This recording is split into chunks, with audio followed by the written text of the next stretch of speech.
At sa loob ng isang administrasyon, sa buong administrasyon ni Duterte ay nakita natin yung pambabastos sa mga kababaihan, mga late night na pagmumura, pambubuli at yung pagpapakita na siya ay isang strong man, no, sa ating bansa. At ito ay walang lugar sa ating batas.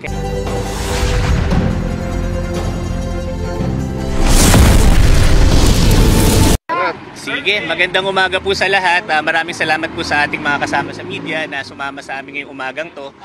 Ito pong ginagawa natin ngayon ay magpa-file nga po tayo ng disbarment laban kay dating Pangulong Digong Duterte. Ako po si Attorney VJ Topacio, isang abogado rin. At alam ko naman po, no, na napakataas ng pamantayan ng ethics, ng legal standards po ng ating batas para mag-practice, no, yung tinatawag nating legal profession. At sa loob ng isang administrasyon, sa buong administrasyon ni Duterte ay nakita natin yung pambabastos sa mga kababaihan, mga late night na pagmumura, pambubuli at yung pagpapakita na siya ay isang strong man, no, sa ating bansa. At ito ay walang lugar sa ating batas. Kaya po dinudulog po natin ngayon sa ating pinakamataas na hukuman, sa ating mga mahal na mahukom, na desisyonan at tanggalan ng lisensyang maging abogado si Pangulong Duterte. Nataon din to dahil sinabi niya na siya ang magtatanggol, no, sa kanyang anak na si VP Sara sa impeachment na darating. At naniniwala tayo na dapat desisyonan ng korte yung matagal na pambabastos at pambababoy ni Pangulong Duterte sa ating bayan. Witness po tayong lahat dito. Witness ang buong mamamayan dito. Nakita natin kung paano nagmura, nakita natin kung paano laitin ang mga kababaihan, kung paano i-shortcut ang proseso, kung paano ibaliwala ang proseso, kung paano pumatay ng tao ang taong ito. At wala po siyang karapatan na maging abogado po sa ating bansa. Sige. So ako po ay anak ng dalawang ng peace consultants na pinislang, no, nung panahon ni Duterte, si Eugenia Magpantay at si Agathon Topacio. At sabi ko nga, pagka sa mga interviews, napakaswerte nga ni Pangulong Duterte dahil tayo ay dumadaan sa tamang proseso. Bagay na hindi niya ginawa kahit kailan, kahit kanino man. So ngayon po kasama din po natin yung mga biktima na nandito. Nandito po si Nanay Liorem Pasco ng Rise Up Philippines para po magbigay ng kanyang pahayag. Magandang araw po sa ating lahat. Ako si Liorem Pasco. Nanay po ako ng dalawang anak ko na pinaslang noong Mayo 12, 2017. At kami po ay mga biktima ng Rise Up for Life and for Rights ng drug war ng rehimeng Duterte na hanggang ngayon po ay wala pa ring hustisya. Nung nakaraan pong Quadcom ay isa po ako sa nandoon mismo sa plenaryo. Nandoon po mismo at narinig ko po ang mga kung paano kami hinaharas ni Duterte na talagang gusto niya pong pigilan kung ano ang aming gustong sabihin. Ngunit hindi po kami natinag at lahat po yun ay pinahayag namin. Kahit po siyempre mayroon kaming tensyon, mayroon kaming takot, pero ganun pa man, hindi po kami napigilan. Kaya nga po ay ang mga biktima hanggang ngayon ay lumalaban po dito sa kanyang mga pahayag na sinasabi niya na sabi niya ganon, isa siyang abogado. Lagi niya pong sinasambit yon na isa siyang abogado. Ngunit sinabi din po niya sa mga kapulisan na nagmando din po siya na utusan yung mga biktima na lumaban para patayin. So ibig sabihin para pag pinatay, kakasuhan na nanlaban. Yun po ang kanyang mandato. So ang mga kapulisan, syempre, sumusunod lamang sila sa utos ng pinakamataas. Kaya po ngayon, nandito po kami para hilingin sa Supreme Court na maghain po kami ng isang para po siya ay matanggalan po ng lisensya bilang abogado dahil hindi po siya karapat-dapat dahil ang isang abogado po ay siya po ang magtatanggol ng karapatan ng bawat Pilipino, lalo na po ang mga mahihirap na kagaya namin na pinaslang ng wala man lang proseso hanggang sa ngayon. Kaya po Yan po ang hiling namin na sana po ay dinggin kami ng Supreme Court. Bigyan din po ng dignidad ang aming pagkatao na magkaroon kami ng karapatan at magkaroon po kami ng hustisya. Tamang hustisya po. Dahil yun naman po talaga ang gusto ng mga pamilya na hanggang ngayon po ay lumalaban. At hindi po kami magsasawa kahit po matagal, mahirap, masalimuot, ngunit nakahanda po kami maghintay sa tamang panahon. Maraming salamat po. Salamat po. Ang susunod po na aming tagapagsalita ay si Nanay Hustisya. Pabanggit po ng pangalan.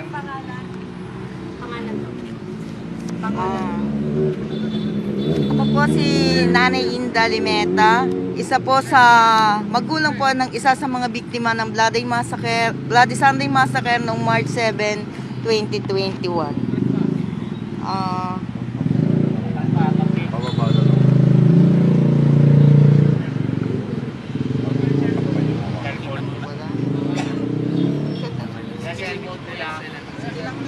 Sige po, sige po. Hindi mo nababasa, di ba? Ilan lamang ang mga biktima ng Bloody Sunday Massacre sa maraming aktivista na biktima ng panlabag sa karapatang pantao sa ilalim ng Administrasyong Duterte. Sa ganitong punto, makikita kung bakit mahalaga ang aming disbarment petition laban kay Duterte, lalo't higit patuloy niyang sinusuhayan ang paglabag sa mga karapatang pantao. Bilang mga biktima, malinaw na salungat sa prinsipyo ng karapatang pantao ang kanyang mga ginagawa at ginawa. Ang karapatan ng mga mamayan ang siyang dapat nananaig sa ilalim ng batas. Ang mga salitang binibitawan ni Duterte ay patunay na wala siyang paggalang dito. Kaya naman marapat lamang kaming nananawagan sa Korte Suprema na bigyan kami ng nararapat na proteksyon. Sobra na ang mawalan kami ng mga mahal sa buhay dahil sa walang habas na pagpatay ng mismong mga bahagi ng Estado. Hinihimok namin ang Korte Suprema na patunayang hindi higit sa batas kahit pa mga abogado. Salamat po. Maraming salamat po at sa magsusum up po no, ng event na ito ngayong umaga, nandito po si Christina Balabay po ng Karapatan. Okay. Sandali. Pink to eh. Hindi ko kaya mag-pink. Magandang umaga po. Ang complainants po sa petition na ito ay nasa pangunguna ng mga kamag-anak ng biktima ng extrajudicial killing, si Attorney VJ Topacio, si Lian Porquia, anak ng pinaslang na si Jory Porquia ng Bayan Muna, si Nanay Liore Pasco mula sa Rise Up for Life and for Rights, si Nanay Rosenda Limita, at saka si Lisel Asuncion, mga kamag-anak ng mga biktima ng Bloody Sunday Massacre. Kasama rin po namin sa petition na ito ang mga human rights defenders mula sa mga taong simbahan, si Father Manuel Gatchalian, nandito rin po si Sister Eleanor Llanes, mula po sa Promotion for Church People's Response, isang Methodist diaconess na si Norma Doliaga. Kasama rin po namin dito ang veteranong journalist at dating kinatawan ng Bayan Muna, si Casa Tur Ocampo, ang mga cultural workers po natin, si Caboni Ilagan, si Kiri Dalena, at saka si Tinegel Romero. Ganon din po si JL, nasaan na si JL? Si JL Burgos, no? With the award-winning film. Yeah. Nag-deliberate po to na nagsama-sama kami, lalo na nung narinig namin na nagpresenta si Pangulong Duterte na mag-abogado pa sa kanyang anak, no, sa darating na impeachment proceedings at trial. Sa tingin po namin, bawat abogado ay nararapat mabastos sa ganitong klase ng pagpipresenta niya, no, ng kanyang sarili bilang isang abogado, bilang isang prosecutor. Tingin po namin, dinuduraan ni Duterte ang propesyon ng abogasya sa bawat salitang binitawan niya, lalo na nung siya'y nanunungkulan magpahanggang ngayon sa mga committee hearing sa Senado at Kongreso. Isa lang po ang mensahe ng complaint. No? Si Duterte ay kriminal, bastos, mamamatay tao at hindi siya karapat-dapat na abogado. Marami pong limitasyon yung prosesong ito, kasama na po doon yung sub judice rule. Kaya hindi po kami makakapag-disclose ng contents ng complaint mismo. Pero sana samahan po kami ng mga kapatid natin sa media sa pagbabantay na maging transparent po itong prosesong ito, na maging tuloy-tuloy po yung pagdinig dito, at sana kagyat na mapagbigyan. No? Dahil ayaw na naming marinig si Duterte sa impeachment trial, at kung he will just be uttering the same again gamit ang kanyang tsapa bilang isang abogado at dating prosecutor, na tingin namin ay isang malinaw na kumbaga spit on the faces of all lawyers who abide by a code of ethics. No? Yun lamang po, marami pong salamat. Sige po, maraming po salamat at bilang po pagtatapos, or sorry, before po kami mag-file ay nandito po si Father Gatchalian para po gabayan tayo ng kumbaga kaunting basbas para meron tayong gabay from sa ating may kapal, no? Dito sa ating prosesong pagdadaan. Sige po, Father. Nakiusap po sa akin ang aking mga kapatid, mga kapwa Pilipino na matagal nang naapi, na manalangin sa ating mahal na Panginoon. Kaya ako'y narito, samahan po ninyo ako sa panalangin ng ating mga kapatid. Sa ngalan ng Ama, ng Anak at ng Espiritu Santo, mahal na Panginoon, alam namin na Ikaw ay mapagkalinga, Ikaw ay aming Ama. Kung kaya kami ay nakikiusap ng buong kababaang loob, naliwanagan mo ang Korte Suprema para makapagpasya sila, para itigil ang dating Presidenteng Duterte na maging abogado ng kasamaan. Hinihiling namin, Mahal na Panginoon, sapagkat ang kalagayan ng karamihan sa aming mga Pilipino, kami po ay nauulila dahilan sa kahirapan, dahil sa pagsupil at panunugis ng mga makapangyarihan dito sa lupa.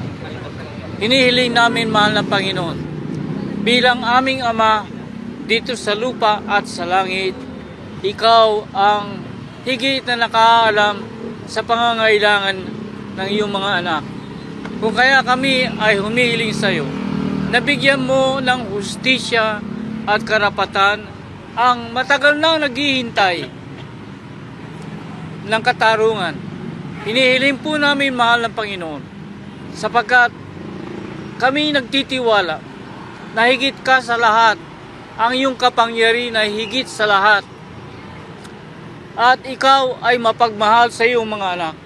Kaming mga Pilipino ay naghihirap ngayon sapagkat sa kagagawan mga namumuno sa amin, at lalong-lalo na ang dating presidente na pumaslang sa napakaraming mga inosente.